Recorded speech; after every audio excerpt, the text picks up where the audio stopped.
So how has this off-season gone for you, and do you feel that you've made some strides from last year? Oh yeah, definitely. Just improved in any way, shape, and form I can find. Yeah. What are the biggest in your mind? What are the biggest areas where you've felt improvements? I felt a huge improvement in my balance.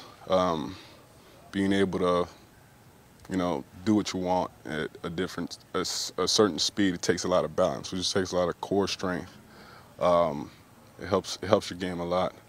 There are a lot of other things, a lot of little things that I see in my game that I could fix. I still have ways to go. I still have a few things that I could pinpoint. Hey, I need to work on this during the break, and I'll do that. But it's always a process, How much did Charles Bentley's camp help you out with that technique and the improvement there? I mean, it helped me a lot. It was a huge piece of the puzzle,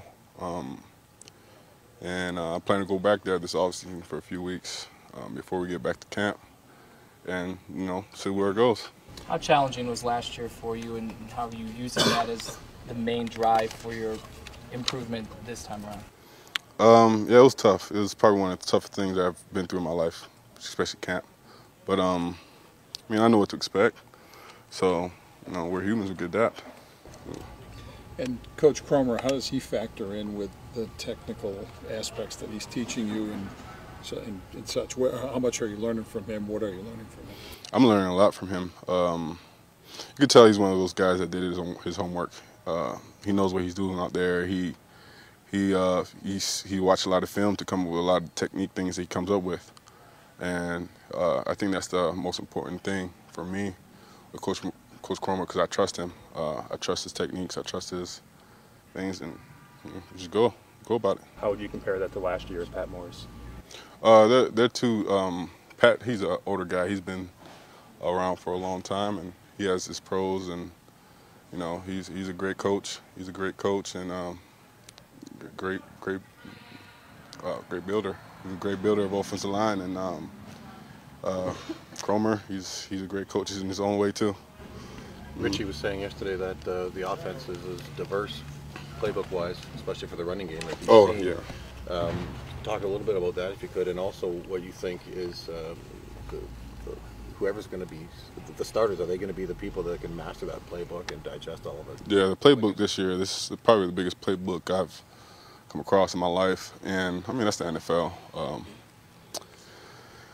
A lot of stuff in that playbook, but that's what you should use the time for, to master that stuff. You don't want to be on the field thinking about what you have to do rather than how to do it. You want to think about how you're going to do it rather than what you're going to do. As you think about this coming up now, year number 2, not being out there at all last year, but it's still competitive. Do you think how do you rate your chances of being a guy who can play either as a starter or who can see time? I mean, how do you view your realistic possibilities?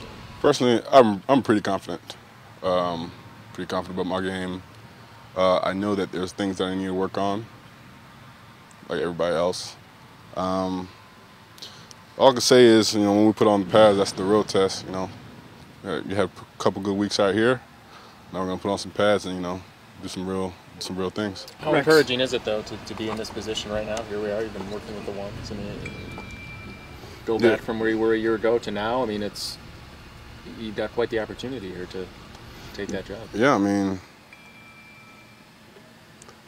just got to keep going. Like I haven't stopped, and I have a certain mindset. I'm gonna stick with it, which is just do my best. Whatever happens, happens. Did your confidence need to be rebuilt after last season, and if so, how did you do that? Yeah, I had a tough last season was tough, but I rebuilt it by training a lot, and just keep going at it. It's a process. Just keep working, and whatever happens, happens. Rick said he wants the guys to get away from football for a little while, while you're off on break. What will you do to be able to do that? Yeah, you have to get away from football for a while, because when you get in the season, it's 24/7. You're going to be dreaming about football. That's how you know it's bad. Do you have any hobbies and stuff that you'll be taking part in? I think I need a week to just take a break. You know, go somewhere with my fiance and you know, kick back. You know, enjoy the weather somewhere, maybe a beach. I don't know. But after that, back to work. Do you feel like this is your job to lose this time around rather than your job to win? I don't know what that means. It means, do you consider yourself more as the starter right now than maybe last year you were just kind of gunning for that starting role? Last year I was all over the place. This year I'm focused on my plays and my execution. And whoever does the best at that becomes a starter. Simple.